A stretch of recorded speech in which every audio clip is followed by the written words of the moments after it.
विशा news 24x7 का हर दर्शक को सादर प्रणाम, जोहार, सलाम।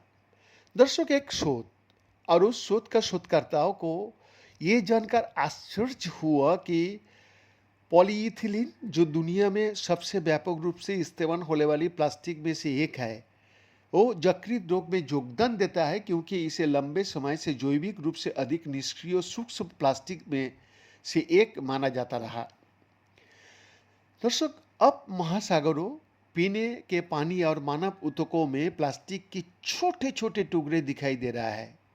हालांकि इनसे बचना मुश्किल हो गया है, फिर भी शोधकर्ता ये पता लगाने के लिए काम कर रहा है कि ये कण शरीर का अंदर क्या प्रभाव डाल सकता है। इस संदर्भ में Texas A&M college of veterinary medicine and biomedical sciences की शख्स बताते हैं कि पॉलीइथिलीन, जो सबसे व्यापक रूप से उत्पादित प्लास्टिक में से एक है, फैटी लीवर रोग में योगदान दे सकता है। अस्वस्थकर आहार के साथ इसका संपर्क में आने पर इसका प्रभाव अधिक गंभीर दिखाई दिए। दर्शक, वैश्विक प्लास्टिक उत्पादन में पॉलीइथिलीन का हिस्सा लगभग 1/3 है, लेकिन अन्य सूक्ष्म प्लास्टिकों की तुलना में इस पर वैज्ञानिक रूप से कम ध्यान दिया गया। जी हाँ, ये आमतौर पर खाद्य पदार्थों की पैकेजिंग, प्लास्टिक रैप, भंडारण कंटेनर और पेय पदार्थों को कांपों की परत में पाया जाता है। शोधकर्ताओं ने यह जांच किया है कि क्या इस रोजमर्रा की सामग्री के संपर्क में जाने से लीवर प्रभावित हो सकता है, और उन जैविक प्रक्रियाओं की पड़ताल की जो किसी भी क्षति की व्याख्या कर सकती है। जी हाँ, पॉलीइथिलीन का लीवर की स्वास्थ्य पर पड़ने वाली प्रभाव पर कोई विशेष अध्ययन अभी तक नहीं हुआ था, जबकि ये सबसे व्यापक रूप से उत्पादित प्लास्टिक है।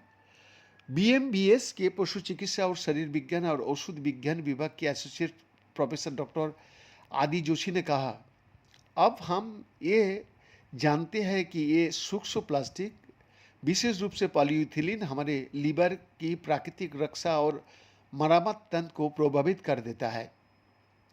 जी हाँ, जोशी और उनके सहयोगियों ने फैटी लीवर रोग पर ध्यान केंद्रित किया।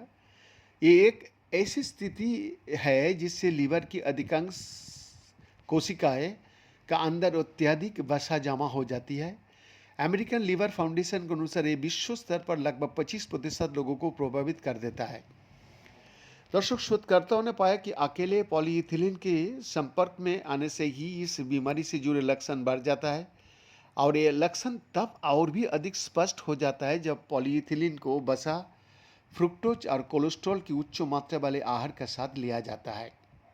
परिणाम बताता है कि आहार और पर्यावरणीय जोखिम आपस में इस तरह से परस्पर क्रिया कर सकता है जिससे यकृत क्षति की प्रगति तेज हो सकती है। पीए का एक्सक्लूसिव रिपोर्ट, विशा न्यूज 24x7, रांची।